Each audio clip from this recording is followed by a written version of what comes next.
Es pamodos pie viņas viesnīcā, man bija 60 centi kabatā no visiem 20 000. Man tā pilsēta neizlaida ārā. Ja? Un es vēl pazaudēju pasi. Dzīve man nolika atkal pie vietas, bet pēc, ka es visu laiku nedzirdēju sevi. Visu laiku nāca asins man pa mutē ārā. Nepārtraukti nolaidos līdz pritoniem ar visādiem bandītiem, cietumniekiem. No dārgiem kokteļiem nogāju līdz pēdējiem spirtam. Tas bija gada laikā. Un 4,5 gadu laikā es izcīnīju uzvaru gan par alkoholu, gan par visām narkotikām, gan par pīpēšanām, azartspēlēm, pornogrāfijām. Vecā dzīve, no kuras jūs esat aizgājis, jūs viņu vēl apakaļ visu laiku, un kā no turienes iziet pareizi, un kā tikt līdz tam posmam jaunajā, kamēr viss tas veidojās tā apkārt. Un šī grupā es taisu pilnībā kaut ko jaunu šī pasaulē. Ir jāizmaina ieradumi, ir jāizmaina domāšanās, jāapzinās, kur tā problēma pastāv, kas ir anonīma alkoholiķu biedrībās un tā tālāk. Es gribu izmainīt šo sistēmu, tāpēc, ka tur cilvēki saka, es esmu alkoholiķis. Kad jūs sevi sakat, es esmu alkoholiķis, tā jums ir aizsardzība. Ja nu pēkšņi es noraušos, es atkal teicu, ka es esmu alkoholiķis. Tagad cenšos iet visās bailēs, jo tas man izstrādā tādu kā disciplīnu un stingrums sajūtu viss tas, un es palieku vienkārši stiprāks kā cilvēks visos šīs jautājumos, un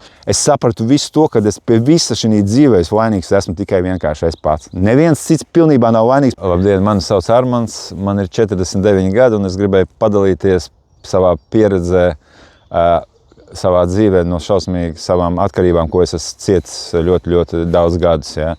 33 gadu garumā mans dzīves stāsts, kurš es ceru, ka palīdzēs daudziem citiem varbūt tās atrast sevi kaut kādā noteiktā momentā un nepieļaut tādas pašas kļūdas, kā es to izdarīju. Un kā es pieņemsim no cilvēka, kurš bija galīgākā bezdibeņa malā, esmu tagad izmainījis pilnībā savu dzīvi par 100% un izmainījis visu, kas ir domāšana savu un ieradums, un man dzīve vienkārši iet no bezdibeņa iet uz kalnu augšā.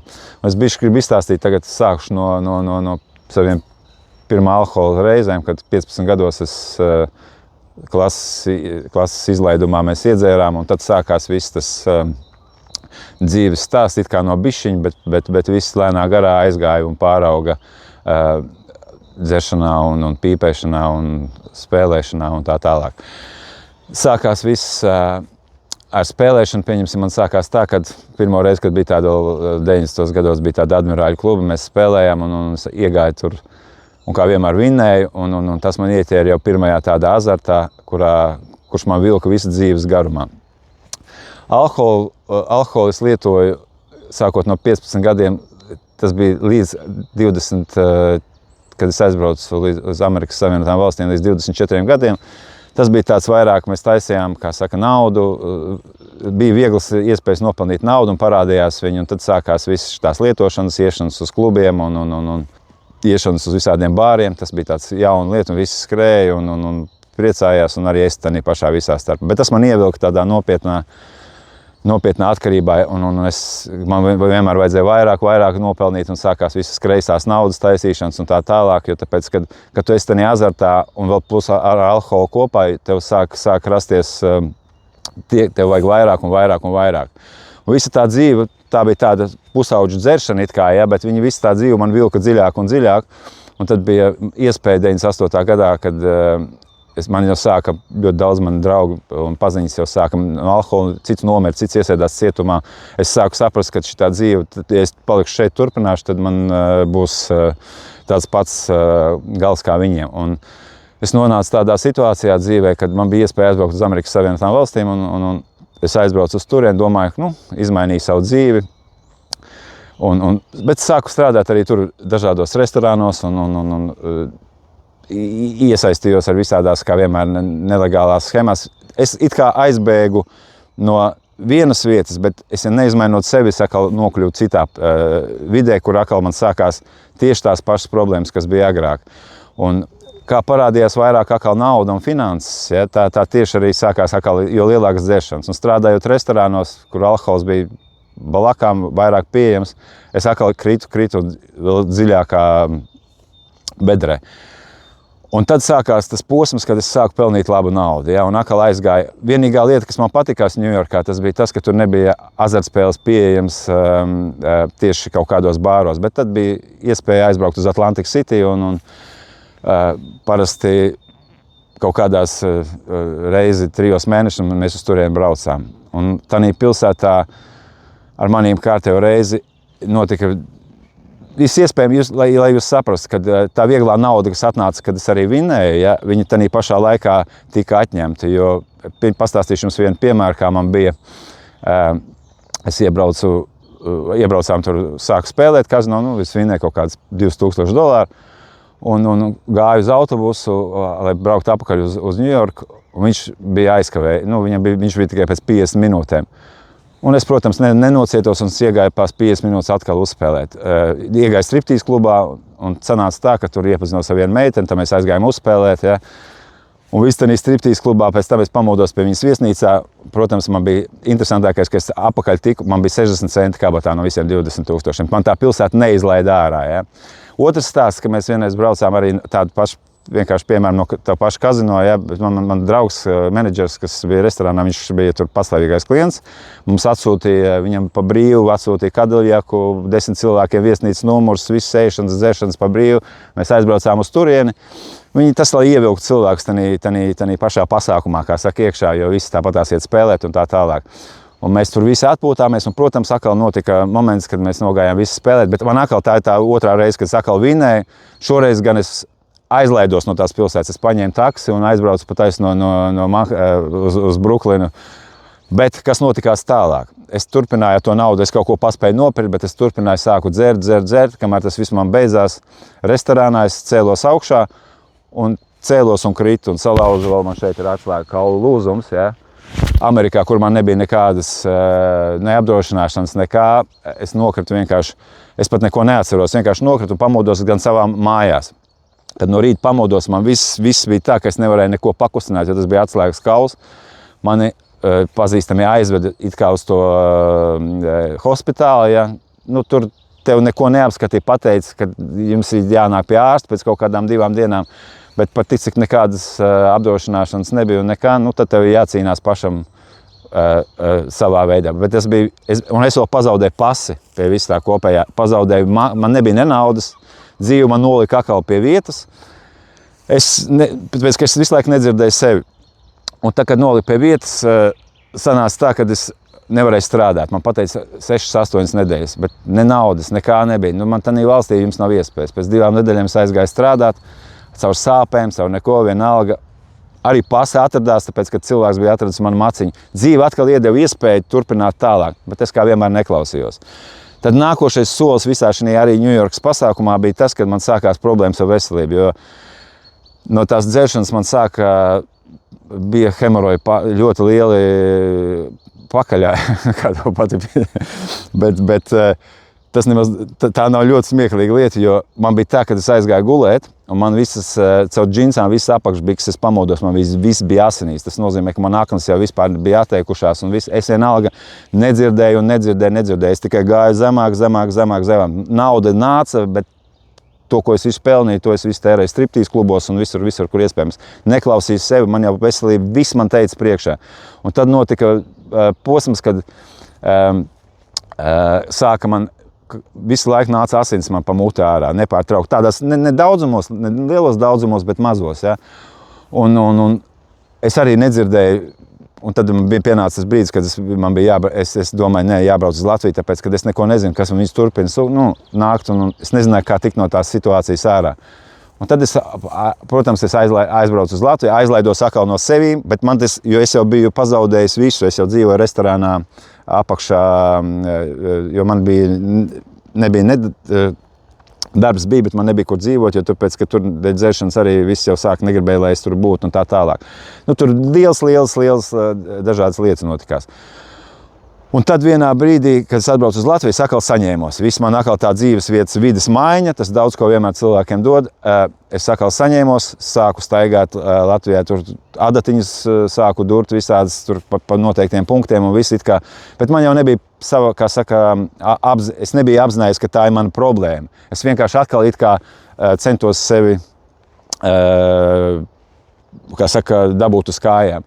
Sadatiņas, tu domā? Tas ir, kas ir ķīniešu akupunktos, jā. Un uz laiku man tas viss palīdzēja, bet saprotiet, kas paliek. Te ir pats galvenais cilvēkam, viņam ir jāapzinās, ka viņš to vēlās, bet man nebija apzinātības, un es vienkārši to gribēju. Jā, es sapratu, ka es daru sliktas lietas, es sapratu, ka visiem pārējiem apkārtējiem maniem tas nodara pāri un tā tālāk, bet Man nebija tā apziņa, kas, to es tālāk izstāstīšu. Pēc tam sākās tas ceļš Latvijā, kur atkal es sāku, it kā viss mierīgi, viss sāku strādāt, atkal sāku pelnīt, un sākās viss pa vecam. Iegāju vecajās, atkal sākās alkohols, atkal sākās azartspēles, pīpēšanas un tā tālāk un tā tālāk. Tad es izstāstīšu jums to vienu dzīves posmu, kā es sāku strādāt arī labā vietā, sāku ļoti labi pelnīt un strādāju, tur 5 zvaigžņu viesnīcā, tur vienmēr bija ļoti labi iespējas visu nopelnīt, un tā man dzīve, kad es atpūtos pa labiem restorāniem, pa labiem bāriem, visu kaut kur staigāju, atļāvos šiki tanīs laikā dzīvot, un viss bija. Bet praktiski 1 gada laikā no tā visa man aizgāja līdz tam, ka es nolaidos līdz Čaka ielai, kāds zina to visu pasākumu visām. Es nolaidos līdz Pritoniem ar visādiem bandītiem, cietumniekiem. Mēs jau dzērām spirtu, vienkārši, kurš ne tikai smaržoja, bet medicīnas smaržoja, bet bija tās pa 30 centīmiem. Es atceros, mēs pirkām jau pēdējais, bet kad tā tik slikti bija, kurš jau smaržoja pēc benzīna smakas, viņam bija pilnīgi tāda. Tur bija jau atkal aizgājis, es vienkārši no augšējiem, no dārgiem kokteļiem nogāju līdz pēdējiem spirtam. Tas bija gada laikā vienkārši cilvēks, kā var atkal visā tanī. Un pa vidu visu laiku nepārtrauktā spēlēšana arī, un visu laiku visi kazino automāti un tā tālāk, mūžīgie stresi, nervi, un visi apkārt man cieta, gan visi vecāki un tā tālāk. Jo viņi gan neviens neredzēja, jo es slēpu, es nedzīvoju mājās, un to neviens nezināja man to iekšējo stāvokli. Ja? Un arī vēl kas ir, es vienmēr strādāju, ja?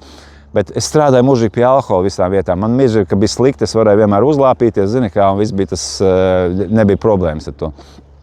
Un tas bija viens posms atkal. Līdz es nonācu tādā situācijā, atkal man dzīve vienkārši es jau dzīvoju pa tiem šeņķiem visiem, pa visiem Pritoniem un visām tām vietām, kad es nonācu līdz tādam brīdim, kad es gāju pa ielu, man vienkārši piesējās kāds mums pārdaudzīt galvu 3 vietās, un es pamodos pirmajā slimnīcā, ja?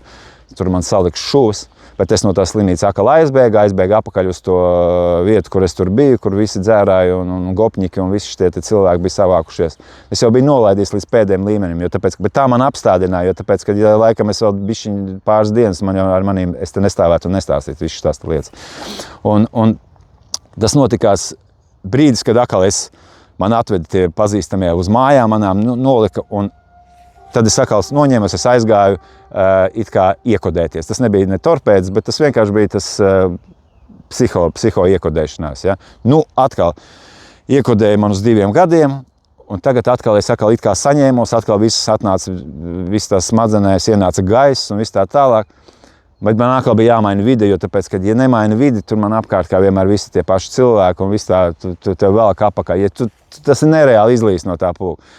Es aizbraucu uz Lielbritāniju, aizlaidos atkal no vienas, atkal mainīju savu dzīvi kārtējo reizi. Ja? Tad es nonācu, tad mans posms sākās tāds, kad es nonācu tādā situācijā, kad es nedzēru, ja, viss strādāja, viss kārtībā, braukāju uz Latviju un tā. Bet kaut kas man visu laiku pietrūka, un es sāku aizvietot visu ar amfivitamīnu, ar kokaīnu, ar visādām tabletēm, ar visādiem ziloņiem, ar visādiem Mitsubishi un tā tālāk, kas tur tajā laikā bija, viss dabūjams. Un tā sākās mans nākošais posms dzīvē.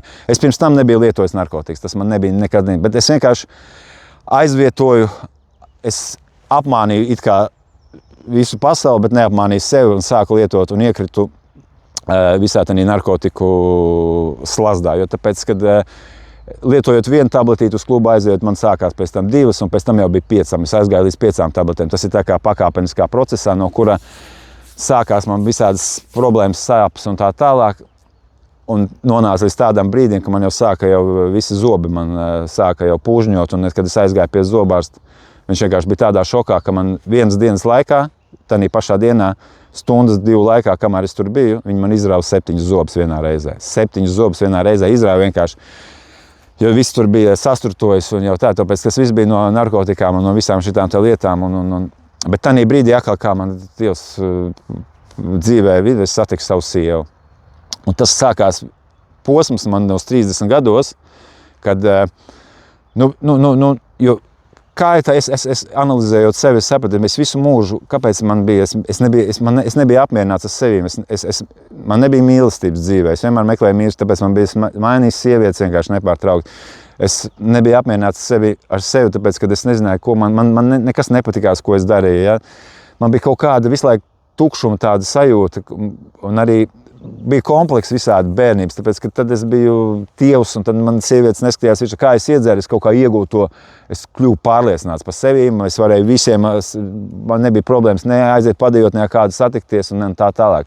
Viss tas slēpjās mūsu iekšā, jo tāpēc, kad es izanalizēju sevi, es sapratu to, ka reāli viss tas ir kaut kādas bērnības traumas, kaut kādi stereotipi, ko mums ir uzspieduši, un kad mēs bailēs dzīvojam, ko pa mums padomās, kas ir šitā jābūt, tāpēc, ka tā ir pateikuši vecāki, vai tā ir pateikuši skola, vai tā ir pateikuši sabiedrība, un tādā veidā viss tas tev velkās līdzi, un visu laiku tu centies to visu ar kaut ko, atkal tev nesanāca, un tad tev cilvēki nezin, kur ķerties. Viens ķerās pie narkotikām, viens pie alkohola, viens pie cigaretēm, viens pie azara. Tas tev aizved no turienes, un tu kā dabūni to dopamīnu devu, ja, tu atkal esi tanī starā, un atkal tu esi pārliecinošs sevi, un tas ir tas, kas mūs vedot tanī visā iekšā, jo savādāk mēs netiekam galā.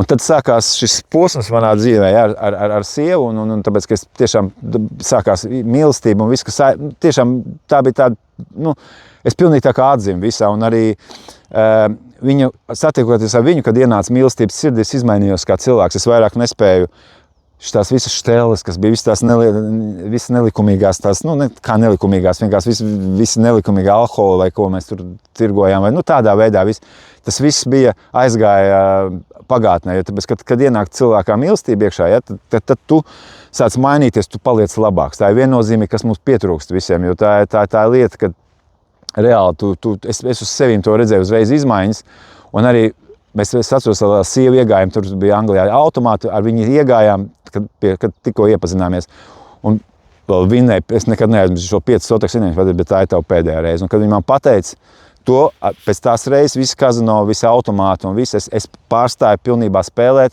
es pārstāju visu šito te visu. Jā, bija iedzeršanas, bet tās jau bija tādas, kad sievu kopā pēc darba, kaut kā visas sestdienās, kaut kādās svētdienās. Tas nebija tāds vairāk katru dienu variants un tā tālāk. Un tā jau jums parāda, ko nozīmē, kad ir ienākts cilvēkam mīlestība iekšā, ja, tad arī mainās pats cilvēks. Bet es pieļauju ļoti lielu kļūdu savā dzīvē. Tas pēc tam izanalizējot, es sapratu, kāpēc un kāpēc es viss atsākās. Jo es kā vīrietis varu uzreiz pateikt vienu lietu, jo visi zina, ja, šito te situāciju. Mēs ar sievu, kas satikāmies, viņa gribēja izmainīt savu dzīvi, viņa gribēja savu biznesu un visas lietas. Viņa sāka mācīties, viņa sāka augt un iet to tur un tā lēnā garā soli pa solītim. Es strādāju savā darbā, daudz dubultās maiņas, visu pelnīju, viss mums gāja tā kā viss labi. Ja. Kamēr pēc tam piedzima, bērnam vajadzēja parādīties pasaulē. Ja. Un kas notikās tajā brīdī, viņai tas bizness sākās, un mēs sarunājām tā, kad, vajag, lai kāds skatās ar bērnam līdzi. Es biju mieru, kad pirmo tos 10-11 mēnešu listēs, kad sāksies tas bērndārs grupiņa, ja, es pasēdēšu ar viņu kopā un tā būs. Es pasēdēju to bērnu, viņa sāka augt, ja. Arī mēs apprecējāmies arī pēc 7 gadiem tikai, ja, un viss bija normāli, kamēr mēs bijām vēl tādā līmenī. Un tad nonāca tas brīdis, kad viņa pabeidza visu skolu, sākās biznesa, es pabeidzu profesionālā bārmeņa kursus, kokteļu bārmeņa kursus Londonā un visu to skolu pabeidzu. Bet man vajadzēja strādāt kaut kur vai Londonā, vai braukt pa Spāniju, vai Ibicu, vai vienalga. To pielietot vajadzēja citās vietās. Un te sākās tas interešu konflikts. Es teicu, tev jādzīvo pa sestdienām, svētdienām Londonā un tā tālāk, lai es darītu savu darbu un tu savu, bet kā tā bērns. Un tad sākās viss šitas te, un es atkal aizgāju, kā saka, labi, lai būtu pat tālu. Un es sāku strādāt vietējos bāros. Tas pats, kas Rīga un Ludza kaut kāda, ja, un līmenis, ja, un mana izaugsme, nekādas tur nebija, ja, un viņa tik aug. Un es palieku visu laiku vienā līmenī, un es saprotu to, ka, ko es tur varu, es neizaugu, patologs kaut kāds, tur esi kaut, tur, ja? Un tu pat nejūti, kā tu lēnām ieej apakaļ visā tanī, tev vienkārši ievelk tanīs tīklos, tu aizēji, tu nejūti, un man bija tāda jau situācija, tad jūs iedomājaties, kad es istabā vienkārši, pēc tam man piešāvās, es istabā pamodos un es turpatās nokārtojos stūrī. Es aizgāju atkal līdz tādam situācijai dzīvē. Ja, tā ir reālāk, kā cilvēks var atkal nolaisties un viss un tā. Un tad es pateikšu paldies savai atkal sievai, ka viņa man izglāba otroreiz dzīvē, kad beidzot, kad mēs izšķīrāmies vienkārši. Tā bija, tas ir mans pats laimīgākais mans dzīves brīdis. Es jums nevaru to pateikt, tas ir goda vārds, ja? Jo viņa man nolika uz dēļiem. Un tas ir tas punkts, no kā es sāku beidzot dzīvē saprast, analizēt sevi un nevainot citu visu pasauli, ka visi vainīgi, nevainot sievu, mammu, visus. Es sapratu visu to, ka es pie visa šī dzīvē vainīgs esmu tikai vienkārši es pats. Neviens cits pilnībā nav vainīgs pie manām, pie šitās situācijas, kur es paliku uz grīdas istabā manā augumā, ja? Tur pat nebija interneta mājā, visi dzēra mūžīgie, ka tusi daudzījās, bļaustījās. Un vēl pēc tam es pazaudēju darbu, jo sākās tas Covid. Un es 8. martā aizgāju no mājām un 16. martā sākās viss. Man nebija nekā, viena dakša, viens šķīvis.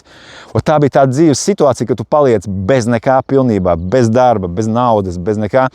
Ka tu pateicoties šī situācija tikai paldies tam, ka tas tā notikās, jo tāpēc, kad es aizdomājos un arī paveicās, ka laiks tāds bija, ka tu sāc analizēt savu dzīvi.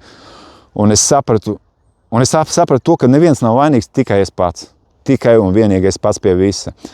Ko es sāku iemācīties visā šajā laika gaitā, tas bija grūts darbs. 4,5 gadu laikā es strādāju ar sevīm, lai tiktu vaļā no šīm visām atkarībām. Un tur bija soļi apakaļ. Tur bija gan kad es taisīju soli uz apakaļ, man sākās problēmas atkal ar veselību. Man lūza kājas, man sākās psoriāze pa visu ķermeni. Es vienkārši, lai es izdzirdu, jo tāpēc, kad es gāju to ceļu un vienkārši man tā ar zīmi parādīja, ka neej tur, tāpēc, ka atkal būs problēmas. Un tādā veidā es izpratu to visu, sāku uzklausīt pasauli no apkārtējo, kas ar manīm notiek un kādā veidā ar manīm runā viss tā visums un tā tālāk. Un 4,5 gadu laikā es izcīnīju uzvaru gan par alkoholu, gan par visām narkotikām, gan par pīpēšanām, gan par azartspēlēm, gan par pornogrāfijām. Es vairāk neko neskatos, vispār neesmu. 1,5 gads, kad ir tīrs vienkārši organisms pilnībā no visa šitā nevajadzīgās lietas. Bet tas ir tikai viens stāsts, kad es izcīnīju šīs uzvaras. Otrs stāsts ir tas, kā šausmīgi svarīgi visā šī lietā ir strādāt ar sevīm, mainīt ieradumus, mainīt savu domāšanu, strādāt ar visām savām bailēm, jo es tagad visu, ko es daru, es eju pretī. Viss, kas man nepatīk manā dzīvē, man nepatīk nekad dzīvē skriet, es to daru, ja? Man nepatīk, ka tur es baidījos kameru rokā paņemt, baidījos runāties cilvēkiem, es to daru, ja? Ir daudz un dažādas vēl lietas. Es visur tagad cenšos iet visās bailēs, jo tas man izstrādā tādu kā disciplīnu un stingrumu sajūtu vistas, un es palieku vienkārši stiprāks kā cilvēks visos šīs jautājumos. Un tās ir pats galvenais dzīvē, jo, kad jūs pārkāpsiet, jūs sapratīsiet, ko tas nozīmē. Ja? Kad jūs tam pārkāpsiet pāri, jums viss izdosies. Vienkārši jums dos visu pārējo, jūs dzīve mainīsies vienkārši lēnā garā. Protams, tas nav viegls darbs, tas ir ļoti grūts darbs, bet tie, kas to vēlās, reāli, tas ir mans piemērs. Es zinu, es visu to pats esmu izgājis cauri. Ja? Es gribu jums cilvēku vienkārši pateikt, ja jūs to vēlaties, jums viss tas sanāks. Un, mans nākotnes nodoms, ja? Tāpēc, kad es pats esmu visu izcīnījis, protams, es tagad augu un strādāju ar visādām savām emocijām kaut kur vairāk, lai es nebūtu, kā saka, nervos uz kādu cilvēku vai kaut kur atkal nebūtu bišķiņ skaudīgs uz kādu cilvēku. Es visu to daru. Izstrādāju ar sevi un katru dienu darbojos ar visām šīm īpašībām, jo es uzskatu, ka cilvēkam viņš var izārstēt pats sevi pilnībā no visa. Jo man bija jātaisa operācija, es biju 1,5 gadu pie ārsta, viņš man pateica, gadu laikā jāuztaisa operācija.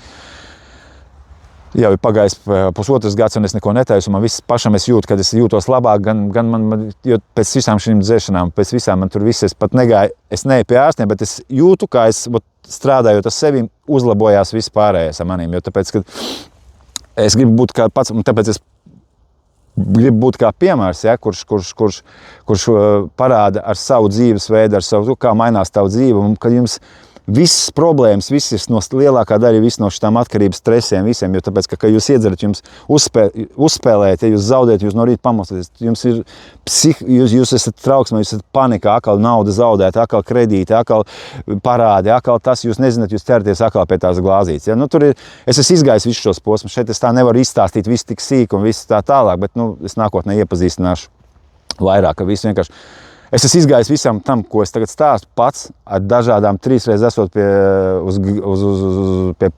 pie sētas vienkārši. Dievs man ir paveicies ar to, kad man palīdzējis ir, tāpēc es atradu savu to, savu aicinājumu, ja, savā dzīvē palīdzēt citiem iet ceļu, nākotnē strādāt gan ar domām, gan ar ieradumiem, gan ar trauksmēm, ar bailēm, ar visām šīm lietām, jo tāpēc, kad strādājot ar šo, ar vingrošanām, ar sportu, ar organismu tīrīšanām, ar visādām energopraktikām, kas ir organismu visādām, kur jūs varat atrast paši savus gan punktus, gan visu kaut ko, kur ir sakrājusies enerģija. Ir daudz un dažādi visādi iespējas. Es to visu tagad apkopoju. Es gribu uztaisīt arī vienu lielu projektu, kurš strādās un palīdzēs cilvēkiem strādāt pilnībā visam šiem, izmainot cilvēku dzīvi gada laikā. Jo es uzskatu, ka gads ir nepieciešams cilvēkam. Tas ir tas grūtākais gads, kas ir, ka tu beidz lietot kaut ko, jums nav kur sevi pielietot, jo vecā dzīve, no kuras jūs esat aizgājis, jūs viņu velk apakaļ visu laiku, un kā no turienes iziet pareizi, un kā tikt līdz tam posmam jaunajā, kamēr viss tas veidojās tā apkārt, tas viss, to es visu tagad izstrādāju, un es gribu izstrādāt priekš cilvēkiem tādu projektu, kas palīdzēs jums arī visā, mans ceļš tieši ar savu piemēru, jā, jūs droši varat dot man ziņu, ja jums ir kādi jautājumi, un sazināties ar maniem, un es vienmēr nākšu jums pretī. Pašlaik vienkārši kamēr jūs, es varu iedot bezmaksas konsultāciju cilvēkiem, ja, lai iepazīstinātu ar kādā stāvoklī un kādā procesā jūs esat tagad un palīdzēt jums tikt darīt kaut kādus pirmos soļus. Bet nākotnē es taisu projektu un man būs sava atsevišķa Telegram grupa, kurā es gribētu sapulcināt cilvēkus tieši tādas pašas, kas varētu būt atvērti. Tā būs slēgtā grupa, kurā jūs varēsiet, mēs visi būsim kā viens vesels. Un nav svarīgi, kādas jums atkarības. Ja jebkurām atkarībām, kādām jūs esat, mēs būsim visi kā viena kopiena, kas palīdzēs viens otram, kas būsim 24 stundas diennaktī. Ja kādam paliek slikti, ja kāds, pieņemsim, tajā brīdī norausies vai kaut ko. Un nevajag baidīties, ja jūs kādreiz atkrītat atpakaļ, tāpēc, ka tas ir, es esmu arī tā kritis. Galvenais ir tā vēlēšanās. Jums pēc tam atkal paši iesiet tālāk un viss būs kārtībā. Ja kādreiz atkrītat, tas visiem gadās. Savādāk mēs netiekam uz to punktu. Nevajag ne no kā baidīties, bet to mēs pēc tam atkal aprunāsim nākotnē visos pārējos jautājumus un tā tālāk. Un arī tiem, kas ir līdzcilvēki, tas ir ļoti svarīgi, jo tāpēc, kad tas viss saistās ar jūsu doto dzīvi, ja, un tas afekt, kā saka, ietekmē visu jūsu, vai tā ir mamma, vai tā ir sieva, vai tā ir jūsu bērni, un tas viss kopā ietekmē jūsu dzīvi, un tāpēc arī strādāt ar tādā grupā, pieņemsim, ar visiem pilnībā būs iesaistīti visi, un tā būs kā kopiena, kur varēs cilvēki atrast gan līdzdomātājus. Un kas man ir vēl, ko es gribu pateikt? Es gribu izstrādāt savu tādu projektu, jo tāpēc, ka es arī bijis, tā ir diezgan liels tāds, kā saka, nopietnas tāds izaicinājums man, ja, un teiciens. Jo es esmu bijis paskatījies, kas ir anonīma alkoholiķu biedrībās un tā tālāk un viss kaut kur, ja. Es gribu izmainīt šo sistēmu, tāpēc, ka tur cilvēks saka, es esmu alkoholiķis, ja, piemēram, bet es vēl vienreiz jums pasaku, jūs neesat alkoholiķis, ja jūs esat apzinājies, ko tas jums nodara un izgājis visam tam cauri, tas pagātnē, ka jūs bijāt, tas nenozīmē, ka jūs esat nākotnē, jo tāpēc, kad jūs sevi sakat, es esmu alkoholiķis, tā jums ir tā kā aizsardzība, ja pēkšņi es noraušos, es atkal, es teicu, ka es esmu alkoholiķis, tas tā nestrādā, tas ir, katram ir savs, protams, ja, to var arī kādam tas palīdz, bet šī grupā es taisu pilnībā kaut ko jaunu šī pasaulē, tāpēc, ka ir jāizmaina ieradumi, ir jāizmaina domāšanās, ir jāapzinās, kur tā problēma pastāv, apzināties viņu, ko viņa nodara tev, kādā veidā viņu atrisināt. Un tajā brīdī, kad jūs apzināsieties un sapratīsiet to visu, jums noraus to visu vienkārši nogriezīs. Un pēc gada jūs vienkārši paskatoties apakaļ, jūs vienkārši es jums saku, jūs vienkārši sev negribēsiet nodarīt pāri. Tāpēc, ka tas ir tāds kaifs šitā dzīvot, jūs pat nevarat iedomāties. Jo jums atverās pavisam kaut kas cits, jums parādās enerģija, jums parādās cilvēki tādi paši apkārt, jums citi domāš. Jūs nevarat iedomāties, kā mainās dzīve. Tas ir mans piemērs, un es vienkārši jums to nevaru, es tam neticēju, bet tā tas ir tā. Es novēlu tiem cilvēkiem, kas tagad ir uz tā ceļa, kas grib mainīt sevi, nebaidieties pilnībā ne no kā. Tas nav svarīgi. Arī, ja jūs baidaties, ka jums ir organismas problēmas ar aknām vai ar nierēm, kaut kāds no dzeršanām, neaizmirstiet, ka organisms atjaunojās. Ja viņš 9 gadu laikā nomaina pilnībā visu šūnas. Nevajag par to, tas ir viena no tām bailēm, kad sāk sāpēt viss pēc tām dzeršanām. Man arī viss tas ir izsāpējis un viss arī man bija, es domāju, kas ar manī notiek, visa bet tas organisms tā atjaunojās. Nebaidieties no tā vispār. Nebaidieties, kas jums nākotnē gaida, tāpēc, ka tā, kad jūs iesiet šo ceļu, sāksiet iet, ja jums izmainīsies pilnībā viss, jūs vedīs pa to ceļu, pa kuru jūs esat. Saprotiet, kas mums pietrūkst dzīvē, mums pietrūkst pats, kas galvenais, mums pietrūkst tā mērķa, mūsu aicinājumu. Mēs darām to, kas mums nepatīk. Mēs satiekamies ar tiem, kas ejam kompānijās, kas mums nepatīk, tāpēc, ka it kā viņi mūsu draugi, bet īstenībā jūs negribat iet, bet tāpēc, ka nav kur aiziet. Bet tāpēc, ka tikmēr, kamēr jūs tā dzīvosiet, jums nekas nemainīsies. Jums ir jādara sirds ceļš, ejiet, mainieties tīri, jums parādīs, jūs pat nevarat iedomāties, kā jums viss izmainīsies. Es to zinu, un tas ir 99,900 punkti. Tas ir, ja?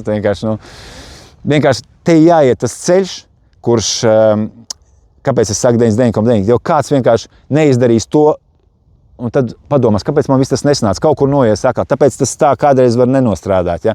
Bet ja jūs 100% ejat uz to, ja jūs gribat to sevi izmainīt, tas ir reāli iespējams. Jums nevajag nekādus miljonus tērēt kaut kādām lietām, kur visas trauksmes, visas panikas, visas depresijas, viss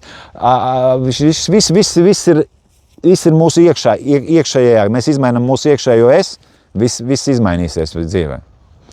Tā kā nevajag spēlēt galvenais teātra lomas, esiet īsti.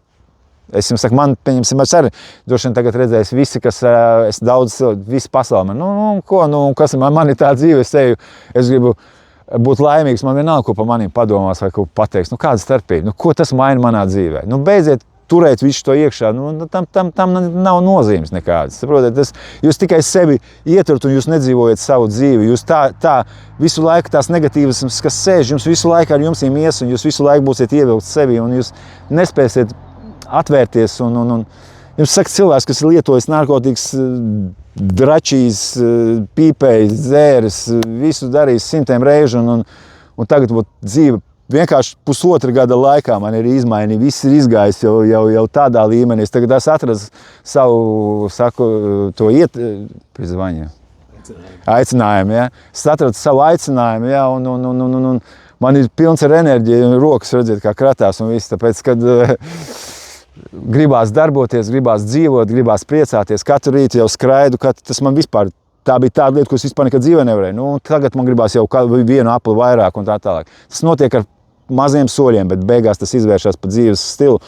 Un jūs paliekat stiprāks gan iekšēji, gan ārēji, gan visā ziņā jūs paliekat stiprāks. Tā kā novēlu jums visiem, lai visiem jums sanāk, un es esmu vienmēr kontaktā, un iesim kopā šo ceļu uz sevis izmainīšanu uz labo pusi.